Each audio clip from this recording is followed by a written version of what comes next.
بسم اللہ الرحمن الرحیم. السلام علیکم. Mrs Shabana Wahid, government degree college for women, satellite town Bahawalpur.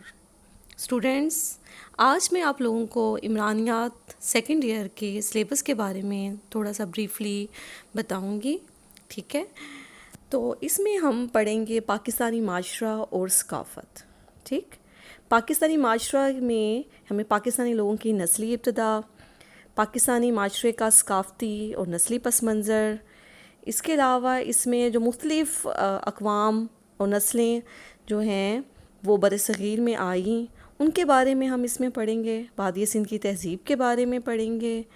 پھر ہم اس میں ثقافتی ورثہ پڑھیں گے, پاکستان کی نظریاتی بنیادیں پڑھیں گے, جس کی بنیاد پر پاکستان جو ہے وہ وجود میں آیا, اس کو پڑھیں گے ہم.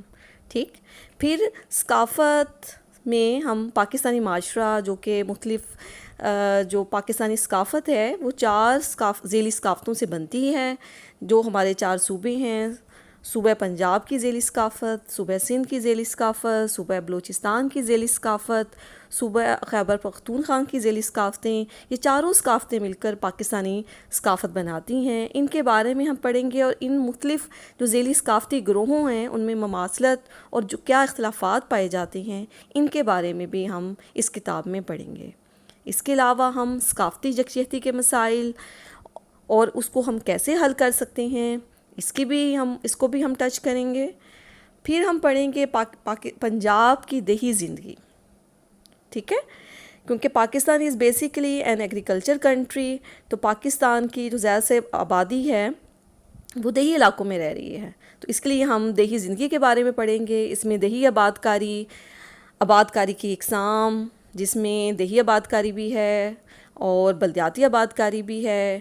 اس کے علاوہ ہم اس میں جو سوشل انسٹیٹیوشنز ہیں ان کو بھی ہم پڑھیں گے, کہ سوشل انسٹیٹیوشن جو کہ 5 ہوتے ہیں. ایز اے سوشیالوجی کے اسٹوڈنٹ آپ نے فرسٹ ایئر میں بھی پڑھا تھا سوشل انسٹیٹیوشنز کے بارے میں, لیکن اس کو ڈیٹیل میں جو ہے وہ یہاں سیکنڈ ایئر کی بک میں ہم پڑھیں گے, جس میں خاندان اور برادری ہے, مذہبی ادارہ ہے, معاشی ادارہ ہے, تعلیم اور تعلیمی ادارے ہیں, سیاسی ادارے ہیں, ان کے وظائف, ان سب اداروں کے وظائف کے بارے میں, ان کی خصوصیات کے بارے میں, ان کی اقسام کے بارے میں اس کتاب میں ہم پڑھیں گے.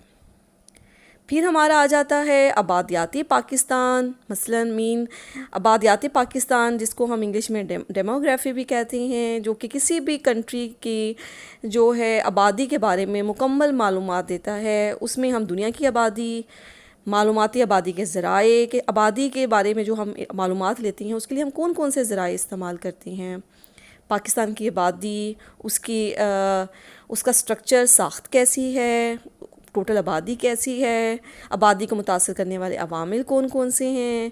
اس میں ہم عمر, صنف اور خانگی لحاظ سے آبادی کی تقسیم, پھر پاکستان کے بڑے بڑے شہر اور آبادی, دیہی اور بلدیاتی تقسیم, اور وہ کون کون سے عوامل ہوتے ہیں جس کی وجہ سے بلدیاتی آبادی میں اضافہ ہوتا ہے, جس کو ہم اربنائزیشن کا نام بھی دیتے ہیں. اس کے اسباب, وجوہات کہ لوگ کیوں موو کرتے ہیں, اور اس کے اثرات اور سدباب کو پڑھیں گے. شہروں کے پھیلاؤ کے بارے میں پڑھیں گے کہ شہر کیوں پھیل جاتے ہیں کیونکہ لوگ جب رورل ٹو اربن ایریا میں مائیگریٹ کرتے ہیں تو پھر شہر جو ہے وہ پھیل جاتے ہیں. پھر ہم پڑھیں گے اس کتاب میں پاکستان کے معاشرتی مسائل کے بارے میں. معاشرتی مسئلے کی بھی آپ ڈیفینیشن جو ہے تعریف کر چکے ہوں گے, آپ کو فرسٹ ایئر میں نے بتایا تھا, کیونکہ فرسٹ ایئر کی کتاب جو تھی وہ آپ کی جنرل سوشیالوجی کے بارے میں تھی, جس میں انٹروڈکشن ٹو سوشیالوجی تھا, ساری ٹرمنالوجیز اور اس کے بارے میں جو تھا وہ سارے ایک چیپٹر دیا گیا تھا. لیکن یہ جو کتاب ہے یہ تھوڑی سی ہسٹری سے بھی ملتی ہے, تھوڑی سی پاک اسٹڈی سے بھی ملتی ہے, تھوڑی سی جغرفی سے بھی ملتی ہے. تو اس میں ہم ساری کمبینیشن کو ہم پڑھ کر ہم پاکستانی معاشرہ اور ثقافت کو سمجھیں گے. پھر ہم بات کر رہی تھی میں پاکستان کے معاشرتی مسائل کی, تو اس میں کیونکہ پاکستان ایک ڈیولپنگ کنٹری ہے, تو دنیا کے تمام ممالک جو ہوتے ہیں ان میں معاشرتی مسائل پائے جاتے ہیں. پاکستان بھی معاشرتی مسائل کا سامنا کرنا پڑتا ہے. اس میں ہم جو ہے اوور پاپولیشن, افراط آبادی کے بارے میں پڑھیں گے, کیا ہوتی ہے. اس کی وجوہات کیا ہیں، آبادی کیوں بڑھتی ہے، اس کی وجہ سے اس کے کیا سدباب، آبادی کا کیسے سدباب کیا جا سکتا ہے، اس کے بارے میں ہم اس میں کثرت آبادی والے چیپٹر میں پڑھیں گے۔ پھر سیکنڈ جو سوشل پرابلم ہے وہ ہے غربت، پاورٹی، کہ غربت کی کیا ڈیفینیشن ہے، کون غریب ہے، اس کے علاوہ غربت کی کیا وجوہات ہیں، اس کے کیا اثرات ہوتے ہیں اور اس کو ہم کیسے اس کا سدباب روک تھام کی جا سکتی ہے۔ تھرڈ جو ہمارا سوشل پرابلم ہوگا جس کو ہم پڑھیں گے انشاءاللہ وہ ہے ناخواندگی، الٹریسی۔ ناخواندہ کون ہے، اس کی تعریف، ناخواندگی کی کیا وجوہات ہیں، ناخواندگی کیوں کر ہوتی ہے، ناخواندگی کی وجہ سے کن مسائل کا سامنا کرنا پڑتا ہے، اور ناخواندگی کی وجہ کو ہم کس طرح اس کا سدباب کر سکتے ہیں۔ تو یہ جو ہے ان سارے معاشرتی مسائل کو انشاءاللہ ہم اس بک میں جو ہے پڑھیں گے۔